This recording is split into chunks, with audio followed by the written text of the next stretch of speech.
Kat badang ya kisni jing imbriu kalanam kelah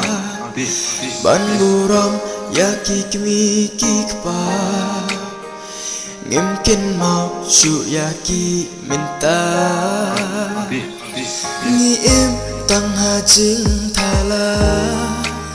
bun sin ngi klet jing sneng i me ipa ngi pen snobha tang ya ladi ngim ska wala ka dei ka ba mai pa map yanga nas mutu bangala bakla na be tang ha jing snobha minta ngakwa ban pen kela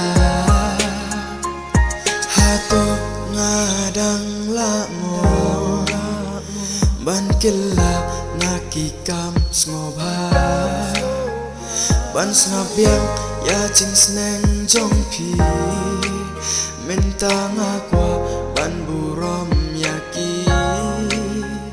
ha jing im samla bun sien jing sneng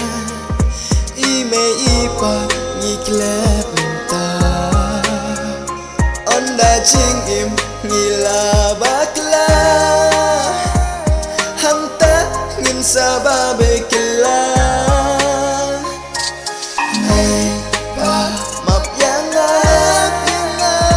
nas no tu bangala bakla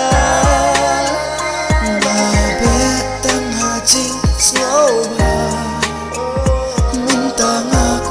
ban pen kela ken mau ban burong kat ba kidang